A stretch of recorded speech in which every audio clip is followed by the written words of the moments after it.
Assalamualaikum warahmatullahi wabarakatuh.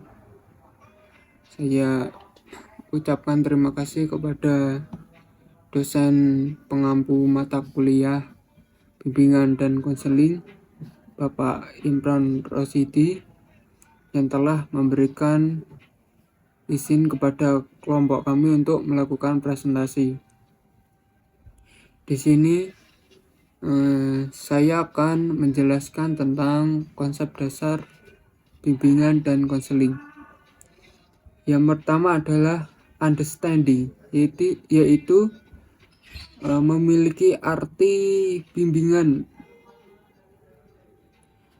Guidance is help and assistance and advice to progress, and so the way guidance is also the lifelong process. And its guidance is taught is the life, and it in the from infancy, yaitu bimbingan adalah bantuan, pendampingan, dan saran untuk kemajuan dan menunjukkan jalan. Dalam pengertian itu, bimbingan adalah proses seumur hidup.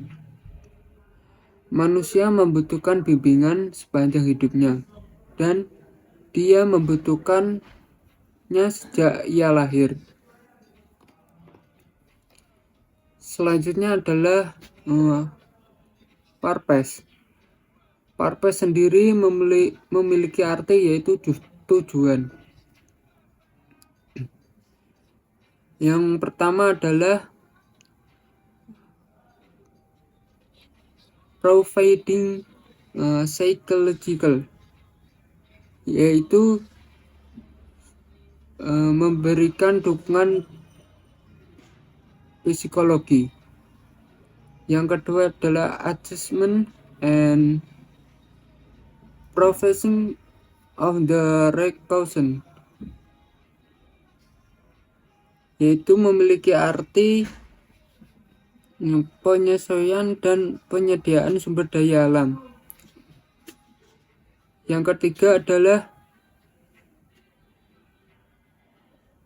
problem solving and decision making, yakni pemecahan masalah dan pengambilan keputusan. Yang keempat adalah improving personal and effective, yakni meningkatkan efektivitas pribadi. Yang kelima adalah achievement positive mental health, yakni pencapaian kesehatan mental yang positif. Untuk yang selanjutnya adalah function. Function sendiri memiliki arti fungsi. Jadi guidance is very important for education institution because that has many benefits and function that are felt by all member of the school. Jadi bimbingan sangatlah penting bagi lembaga pendidikan karena memiliki banyak manfaat dan fungsi yang dirasakan oleh seluruh anggota sekolah. Seperti berikut ini. Yang pertama adalah comprehension function, yaitu fungsi pemahaman. Fungsi ini membantu klien agar memiliki pemahaman terhadap dirinya dan lingkungan. Fungsi yang kedua adalah preventive function, yakni fungsi yang berkaitan dengan upaya untuk mengantisipasi berbagai masalah yang mungkin terjadi dan membantu mencarikan solusi. Yang ketiga adalah developmental function, yaitu fungsi perkembangan. Fungsi ini bertujuan untuk menciptakan lingkungan belajar yang kondusif. Yang selanjutnya adalah growth function, yaitu fungsi penyembuhan. Jadi fungsi penyembuhan ini memberikan bantuan kepada klien yang telah mengalami masalah baik aspek pribadi, sosial maupun belajar.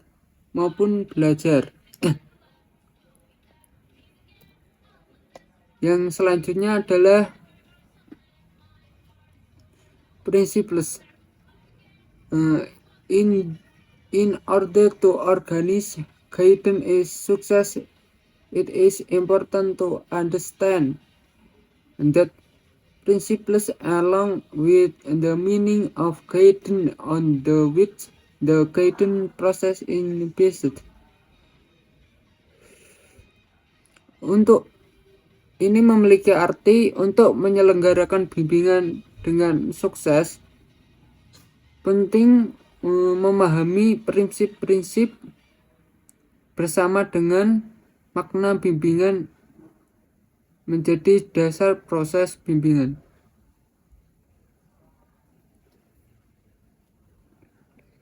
Jadi bimbingan konseling memiliki prinsip, yaitu yang pertama adalah usaha.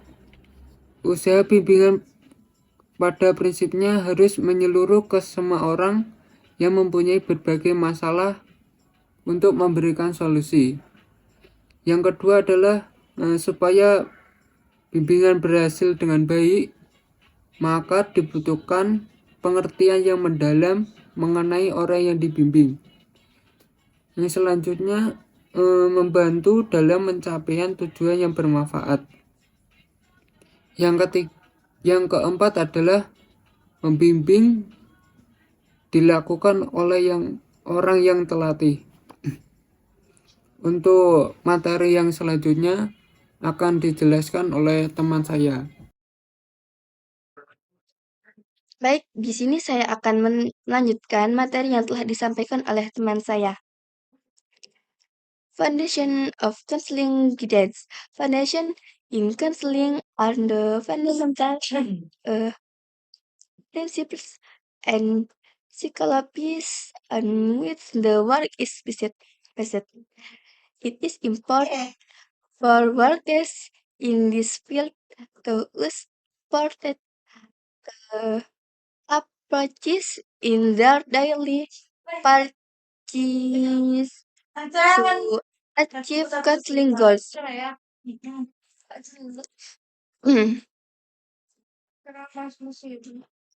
Landasan dalam bimbingan konseling merupakan dasar, prinsip-prinsip, dan juga filosofi yang menjadi fondasi penting bagi para pekerja di bidang ini untuk menggunakan pendekatan yang sesuai dalam praktik sehari-hari guna mencapai tujuan bimbingan.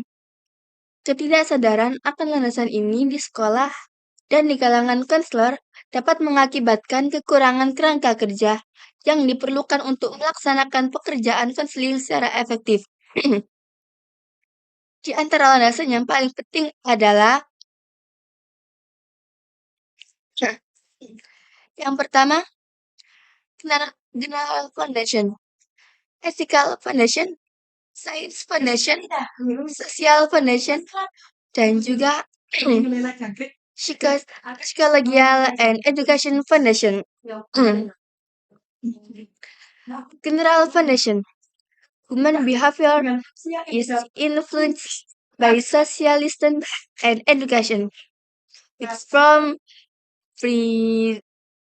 predictable, stable karakteristik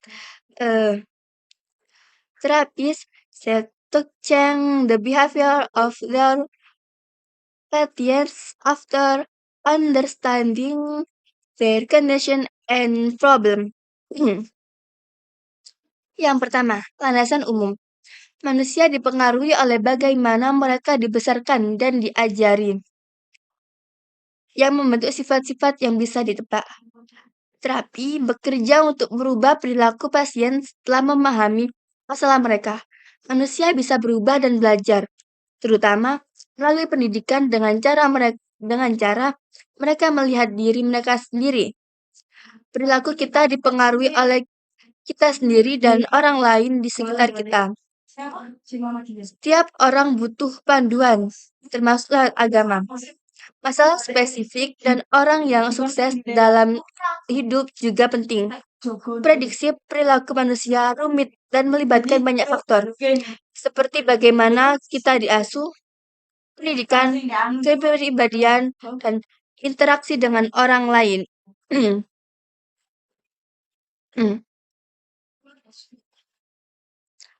Psychological and Education Foundation. The Psychological Foundation and which the counseling process in Basset refers to paying attention to the growth and needs of individuals at each stage of their development. Special Psychological and Education Foundation.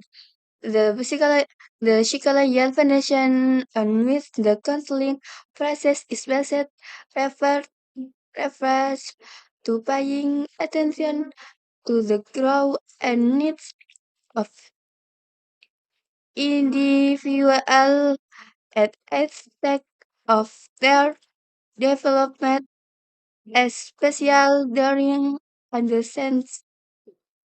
adolescence.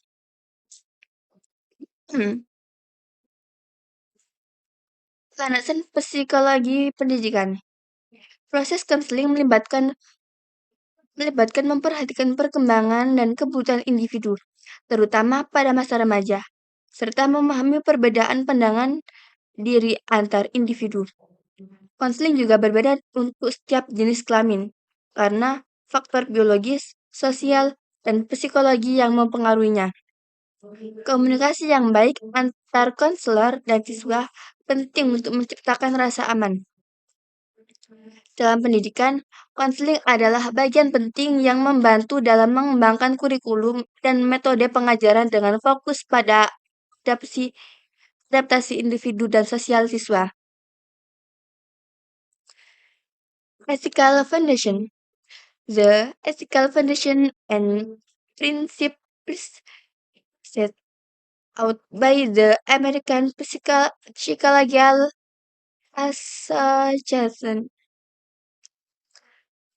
are an important guides for guidance and counseling practitioner on to ensure that they can their partic to the high professional standard.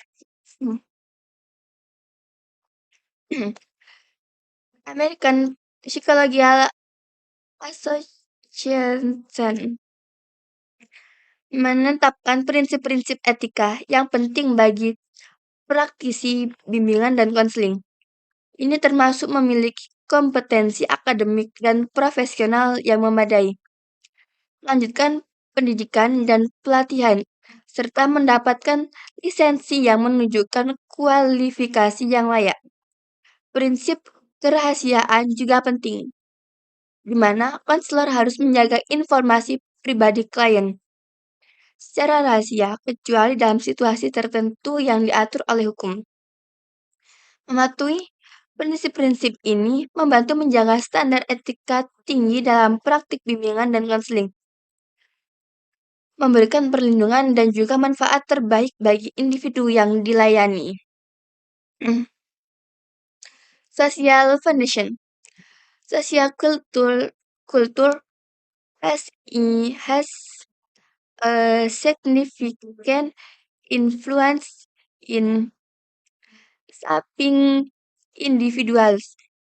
Individuals tend to see their group and culture as the most correct, and it is important for counselors to understand this so that they can identify the root cause of difficult and motive for the behavior of the individuals they are helping. Hmm. Landasan sosial. Sosial memainkan Landasan sosial. Budaya dan lingkungan sosial memainkan peran besar dalam membentuk individu yang cenderung melihat kelompok mereka sebagai yang paling benar. Konselor perlu memahami ini untuk membantu mengidentifikasi akar penyebab kesulitan individu. Pentingnya hubungan yang sehat dengan masyarakat, terutama pada siswa, juga harus diperhatikan. Selain itu, untuk mencapai kesejahteraan yang baik, individu harus memenuhi kebutuhan dasarnya tanpa mengabaikan kebutuhan orang lain dan memperhatikan tanggung jawab sosial mereka. Keseimbangan antara kebutuhan individu dan tanggung jawab sosial merupakan kunci untuk hidup yang harmonis. Dan yang terakhir, scientific foundation. The behavioral system is a vital component in the human body that controls various bodily functions and responses to the environment. It, environment. It consists of two main reps: the central nervous system and the autonomic nervous system. Yang terakhir adalah landasan ilmiah. Sistem saraf mengontrol fungsi tubuh dan respon terhadap lingkungan. Ada dua bagian utama, SPP, kontrol sukarela, dengan otak dan sumsum tulang belakang. Dan yang terakhir adalah SSO, kontrol otomatis, yang terdiri dari sistem simpatis dan parasimpatis. Kedua sistem ini bekerja sama untuk menjaga keseimbangan tubuh. Sekian dari saya. Selanjutnya akan dilanjutkan oleh teman saya. Di sini saya akan menjelaskan tentang materi yang ketiga, yaitu perkembangan bimbingan dan konseling. Development of guidance and counseling, perkembangan bimbingan dan konseling. In India, tutoring is considered an additional job. For now, it is still considered an important concept. Initially, counseling was considered to be more closely related to industrial psychology than to additional psychology. Di India, bimbingan belajar dianggap sebagai pekerjaan tambahan, dan untuk saat ini masih dianggap sebagai konsep yang diimpor. Pada awalnya, konseling dianggap lebih erat kaitannya dengan psikologi industri dibandingkan dengan psikologi pendidikan. Nah, pada tahun 1941, ia juga mendaftar di Universitas Mumbai, dan di tahun 1945, Universitas Patna juga memulai mata kuliah ini.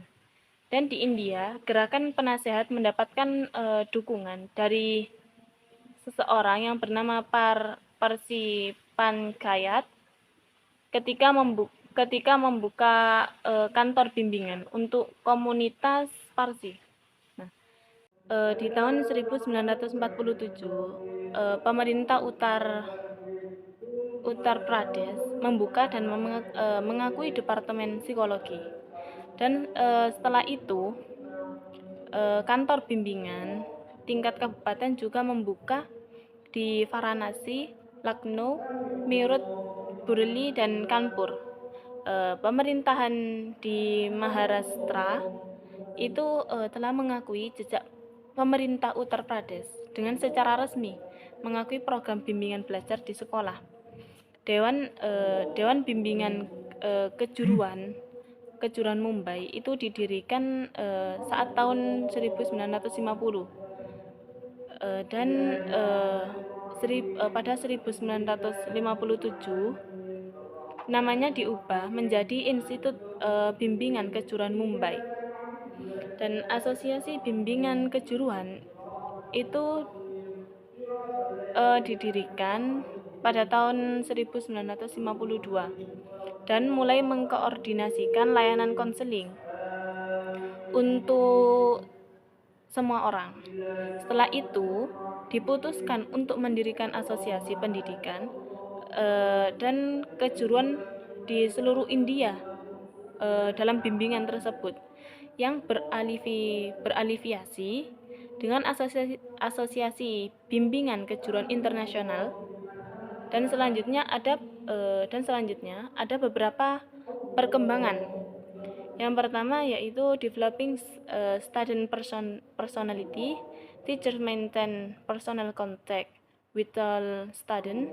They get to know them personally. Teachers can use proximity to collect all kinds of information on a student and gather information on the student's family background. Perkembangan yang pertama yaitu mengembangkan kepribadian siswa. Guru menjaga kontak pribadi dengan semua siswa, dan seorang guru mengenalinya secara pribadi, dan guru dapat menggunakan kedekatannya untuk mengumpulkan semua jenis informasi, seluruh informasi seorang siswa, dan mengumpulkan informasi tentang latar belakang keluarga siswa tersebut, dan perilaku terhadap teman sekelasnya dapat dikumpulkan dengan sangat mudah. Jika berdasarkan informasi tersebut, guru tidak mengizinkan seorang siswa untuk menciptakan lingkungan yang dimana itu mereka merasa tidak nyaman atau tidak mampu beradaptasi. Oleh sebab itu, guru terus-menerus menanggapi permasalahan siswa. Karena jika permasalahan ini tidak diatasi, siswa akan mengembangkan perasaan rendah diri dan sikap tidak sehat.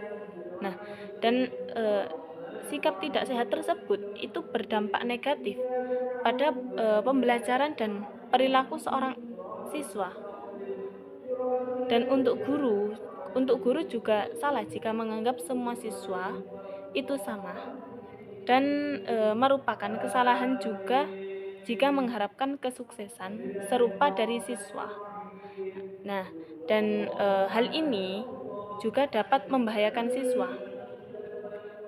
Dari pertimbangan tersebut, seperti ini dapat meningkatkan kemungkinan ketidaksesuaian, karena akibat dari semua permasalahan tersebut dapat berdampak buruk bagi kepribadian siswa.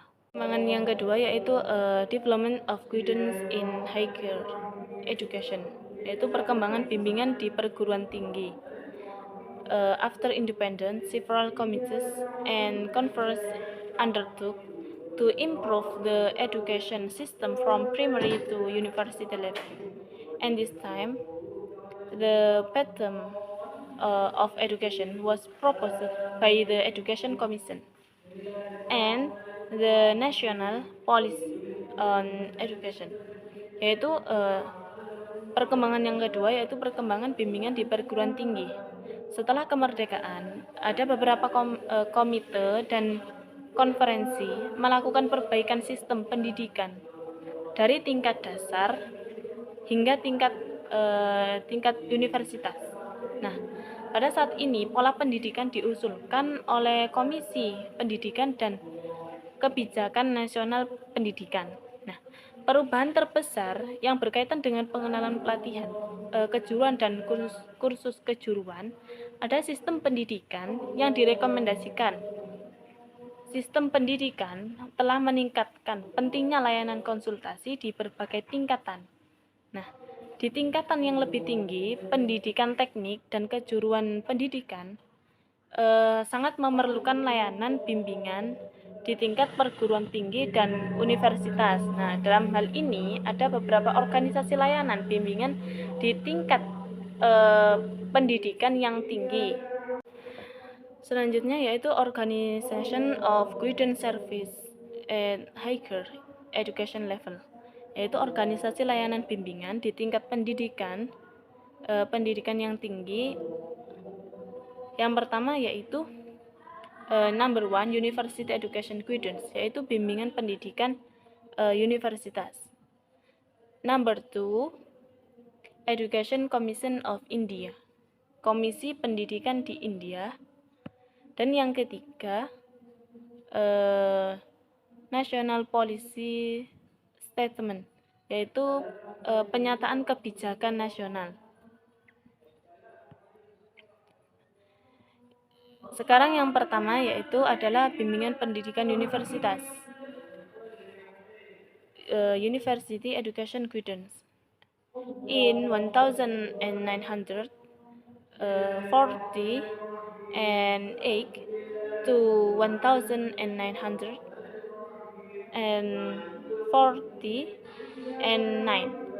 the first University Education Commission in independent India regret that the importance of secondary university in the Indian education system was not recognized and appreciated, yaitu pada tahun 1948 sampai 1949, Komisi Pendidikan Universitas pertama di India itu merdeka, dan di sana menyesali bahwa pentingnya universitas menengah dalam sistem pendidikan di India tidak diakui dan tidak dihargai, dan disarankan agar standar pendidikan universitas itu ditingkatkan, karena di sana juga sangat butuh dengan pendidikan. Nah, masuk ke universitas harus dilakukan setelah 12 tahun bersekolah. Nah, hal ini dilanjutkan dengan berdiskusi di berbagai komite dan pertemuan para ahli seperti Konferensi Wakil Rektor, Dewan Pendidikan Menengah seluruh India, terus Konferensi Menteri dan Wakil Rektor Pendidikan Negara, dan Konferensi Menteri Pendidikan, yaitu merekomendasikan kursus sekolah selama 12 tahun sebelum memulai program studi 3 tahun. Yang kedua yaitu Education Commission of India, yaitu Komisi Pendidikan India. There need to be a direct link between education, development, and national welfare. This is possible if the country education system is well implemented, but in terms of quality and quantity. Kedua yaitu Komisi Pendidikan di India pada tahun 1966. Nah, pada tahun ini perlunya menghubungkan secara langsung antar pendidikan, pembangunan, dan kesejahteraan nasional. Nah, hal ini mungkin terjadi jika sistem pendidikan di negara ini diterapkan dengan baik dari segi kualitas maupun kuantitas. Nah, hal ini juga menunjukkan bahwa sistem pendidikan yang ada tidak begitu relevan dengan kehidupan dan kebutuhan orang-orang. Nah, dapat diketahui bahwa lamanya suatu kursus pendidikan dan lamanya berbagai tahapan itu mempunyai dampak langsung terhadap mutu pendidikan yang diberikan untuk mencapai tujuan, yaitu Dewan Pendidikan merekomendasikan untuk memperpanjang jam sekolah untuk meningkatkan kinerja pendidikan. Nah, dan pada jenjang pendidikan secara keseluruhan. Baik, yang ketiga yaitu National Policy Statement, yaitu pernyataan kebijakan nasional. In 1968, based of recommendation from the Ministry of Education, a government commission issued the Declaration of National Education Policy, which stated fundamental